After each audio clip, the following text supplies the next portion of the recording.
Hi hello నమస్తే welcome to our YouTube channel SSV stories. ఈరోజు మనం చెప్పుకోబోతున్న కథ పల్లెటూరి అమ్మాయి పట్నం అబ్బాయి పార్ట్ 28. ఓకే, ఇక ఏమాత్రం ఆలస్యం చేయకుండా కథలోకి వెళ్ళిపోదాం. హారిక మాటల్లో నిజం ఉండడంతో ఇంకేమీ మాట్లాడకుండా తింటుంటారు భార్యాభర్తలు ఇద్దరు. వాళ్ళు తింటుండగానే సత్యం గారు చికెన్, కూల్ డ్రింక్స్ కవర్లు పట్టుకుని రానే వచ్చేస్తారు ఇంటికి. వాటిని వంటింట్లోకి తీసుకెళ్ళి సరళ గారికి ఇవ్వడంతో కూల్ డ్రింక్స్ బాటిల్స్ పక్కన పెట్టేసి చికెన్ త్వరగా కడిగి బిర్యానీ కోసం చికెన్కి మసాలాలు పట్టించి పక్కన పెడుతుంది. మరోవైపు బాస్మతి రైస్ కడిగి నానబెడుతుంది. ఆ చికెన్ మ్యారినేట్ అయ్యేలోపు పక్కన పెట్టిన చికెన్తో బిర్యానీలోకి గ్రేవీ ప్రిపేర్ చేసేస్తుంది. అది కంప్లీట్ అయ్యాక హడావిడిగా బిర్యానీ కోసం పాత్ర పెట్టేలోపు వంటింట్లోకి జానకి రఘురాం గారు తిన్న ప్లేట్స్ తీసుకుని వచ్చిన హారిక, అమ్మ కాసేపు వెళ్ళి అత్తయ్య వాళ్ళతో మాట్లాడుతూ ఉండండి, ఆ బిర్యానీ నేను చేస్తానులే. నువ్విలా వంటింట్లోనే ఉండిపోతే అత్తయ్య మామయ్యలతో ఎవరు మాట్లాడతారు, అసలే రాక రాక వచ్చారు అంటూ సరళ సత్యం గారిని జానకి వాళ్ళ దగ్గరికి పంపి బిర్యానీ చేయడానికి పూనుకుంటుంది హారిక. సరళ గారు వెళ్తూ వెళ్తూ కూల్ డ్రింక్ని 2 గ్లాసులలో తీసుకుని వెళ్ళి జానకి వాళ్ళకి ఇవ్వబోగా, అయ్యో వదిన, రాగానే మజ్జిగ ఇచ్చారు, తరువాత టిఫిన్ పెట్టారు, ఇప్పుడు మళ్ళీ కూల్ డ్రింక్ పట్టుకొచ్చావు, కాస్త గ్యాప్ ఇవ్వమ్మా వదినమ్మ, మా కడుపు ఖాళీ అవ్వద్దా కొంచెమైనా అని నవ్వుతూ అంటుండగా, అందుకే చిన్న గ్లాసులో కొంచెమే తీసుకుని వచ్చాను, బయట ఎండ ఎక్కువ అయిపోయింది, ఇంట్లో వేడిగా ఉంది కదా, అందుకే చల్లగా ఏదైనా తాగితే మీకు కాస్త హాయిగా ఉంటుందని తెచ్చాను, కొంచెమేగా, పర్లేదు తీసుకోండి అంటూ ఇద్దరికీ చెరో గ్లాస్ అందిస్తారు సరళగారు. పాపం, ప్రతిరోజు ఏసీ రూముల్లో ఉండే రఘురాం గారికి అప్పటికే బయట కాచే ఎండ దెబ్బకి ఏసీ లేని ఆ ఇంట్లో ఉండడం చాలా కష్టమైందనే చెప్పాలి. ఎంత ఫ్యాన్ తిరుగుతున్నా సరే ఏసీ అలవాటు పడిన ప్రాణానికి ఆ గాలి సరిపోక చెమటలు పట్టేస్తున్నాయి. జానకి గారు ఎంత ఏసీలో ఉన్నా పుట్టినప్పటి నుండి అలవాటైన వాతావరణం కావడంతో ఆమెకి మరీ అంత కష్టంగా ఏమీ లేదు. ఆ పడుతున్న చెమటలకి, పుడుతున్న వేడి సెగలకి నిజంగానే చల్లగా ఏదైనా తాగితే బెటర్ అని ఫీల్ అవుతున్న రఘురాం గారు మారు మాట్లాడకుండా సరళ గారు ఇచ్చిన కూల్ డ్రింక్ తీసుకుని తాగుతారు. జానకి గారు కూడా వదిన అంతలా చెప్పడంతో తను కూడా తన గ్లాస్ తీసుకుని తాగుతూ ఉంటుంది. సత్యం గారు రఘురాం గారిని గమనిస్తూనే ఉన్నారు.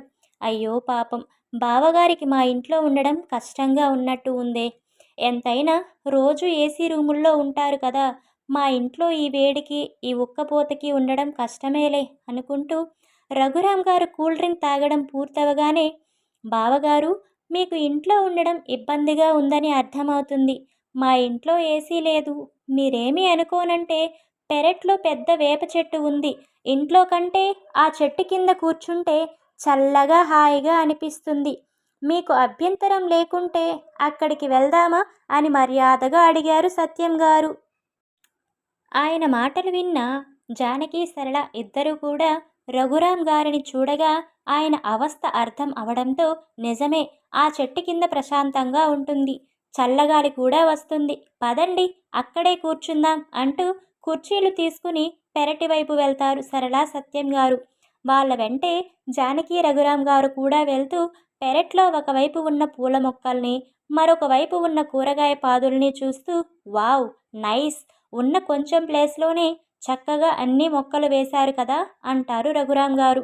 ఆ మాటకి సరళ గారు నవ్వుతూ, ఈ ఆలోచన అంతా హారికదే అన్నయ్య గారు, ఇంటి వెనక స్థలం అలా ఖాళీగా ఉంటే పిచ్చి చెట్లు మురిచి పురుగు పుట్ర ఇంట్లోకి రావడం తప్ప ఉపయోగం ఏమీ ఉండదు, అదే అక్కడ పూల మొక్కలు వేసుకుంటే దేవుని పూజకి కావాల్సినన్ని పూలు పూస్తాయి, అదే కొన్ని కూరగాయల మొక్కలు వేసుకుంటే ఇంట్లోకి కూరకి అవసరం అవుతాయి అంటూ తనే అన్నీ తెచ్చి స్వయంగా నాటింది. రోజు నీళ్లు పోస్తూ ఎరువు వేసి వాటిని జాగ్రత్తగా పెంచింది. హారికకి ఇలాంటి పనులు అంటే చాలా ఇష్టం. అచ్చం జానకి వదినలాగానే, ఎంతైనా మేనత్త పోలికలు అలవాట్లు కదా, అలానే వస్తాయి అని నవ్వుతూ చెప్తారు. ఈ విషయంలో అయితే జానకి కూడా ఇంతే. తనకి మొక్కలు పెంచడం పిచ్చి కదా, మా ఇంట్లో అయితే పూల తోటనే పెంచేస్తుంది అని నవ్వుతూ చెప్తారు రఘురాం గారు. అలా మాట్లాడుకుంటూనే వేప చెట్టు ఉన్న దగ్గరికి వెళ్ళనే వెళ్తారు నలుగురు. వాళ్ళతో తీసుకెళ్లిన కుర్చీల్లో కూర్చోగా నిజంగానే ఆ చెట్టు కింద చాలా చల్లగా హాయిగా అనిపించడంతో, నిజమే బావా, మీరన్నట్టు ఇంట్లో కంటే కూడా ఈ చెట్టు కింద ప్రశాంతంగా ఉంది, చల్లగా గాలి కూడా వీస్తుంది అంటూ వంటికి పట్టిన చెమటలు ఆరుతుండడంతో రిలాక్స్గా ఫీల్ అవుతూ చెప్తారు రఘురాం గారు. మా చిన్నప్పుడు నేను మా తమ్ముడు కలిసి నాటిన చెట్టు ఇది. ఇది పెరిగి పెద్దయ్యాక నాకు పెళ్ళి అవకముందు అంతా మేమిద్దరం ఎక్కువగా ఈ చెట్టు కిందే కూర్చుని ఆడుకుంటూ ఎన్నో కబుర్లు చెప్పుకునేవాళ్ళం అంటూ ఆనాటి రోజులు గుర్తు తెచ్చుకుని సంతోషంగా చెప్తారు జానకి గారు.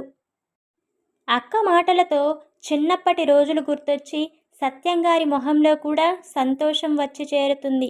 మీరు ఎంత పెద్దవాళ్ళు అయినా, ఎంత వయసు వచ్చినా సరే, పుట్టింటికి వచ్చినా, పుట్టింటి వాళ్ళని కలిసినా, పుట్టింటికి సంబంధించిన విషయాలు గుర్తు తెచ్చుకున్నా ఎక్కడా లేని హుషారు వచ్చేస్తుంది కదా జాను. అచ్చం ఇప్పుడు నీ మొహంలో కనిపిస్తున్న వెలుగులా అని వేలాకోలంగా అంటారు రఘురాం గారు. హా, ఎంత వయసు వచ్చినా, పెళ్ళైనా, పిల్లలు పుట్టినా సరే, పుట్టిల్లు పుట్టిల్లే, అక్కడ జ్ఞాపకాలు అంత మధురమైనవే. ఆ సంతోషాలని, మధురమైన జ్ఞాపకాలని ఎక్కడా కొనలేము అని తమ్ముణ్ణి చూస్తూ ప్రేమగా చెప్తారు జానకి గారు. ఆ మాటకి సత్యం గారు కూడా అంతేగా, ఆ రోజులు తిరిగి రమ్మన్నా మళ్ళీ మళ్ళీ రావు అంటూ అక్క చేతిని తన చేతిలోకి తీసుకుంటారు, కొంచెం ఎమోషనల్గా ఫీల్ అవుతూ.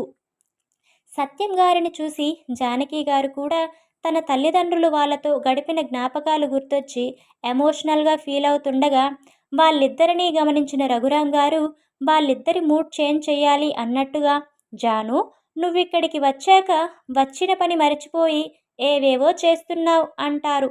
ఆ మాటకి కాస్త తేరుకున్న జానకి గారు నిజమే అన్నట్టుగా రఘురాం గారి వంక చూడగా, సత్యం సరళ గారు మాత్రం వచ్చిన పనా, అదేంటి అక్క, ఇక్కడికి మీరు ఏం పని మీద వచ్చారు అని అయోమయంగా మొహం పెట్టి అడిగారు.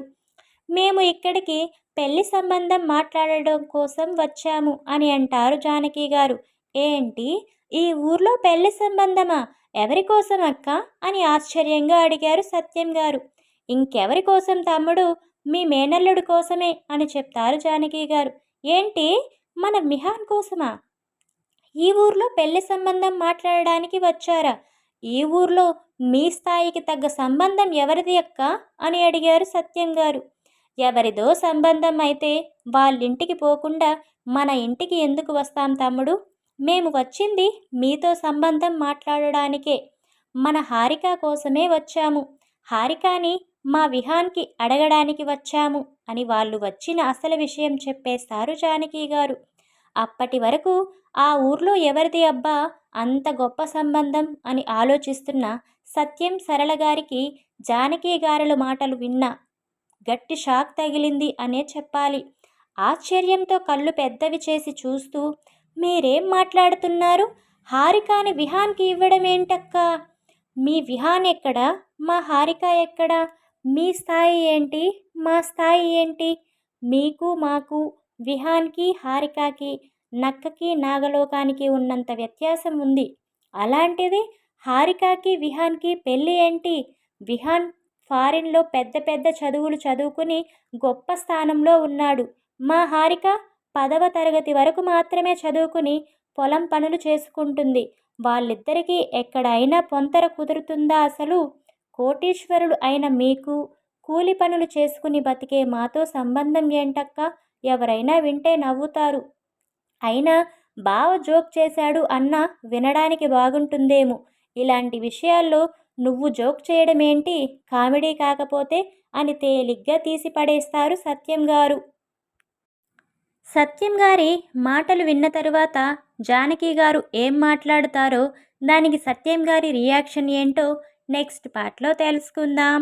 మీకు కనుక మన స్టోరీస్ నచ్చుతున్నట్టయితే please like, share, comment and subscribe.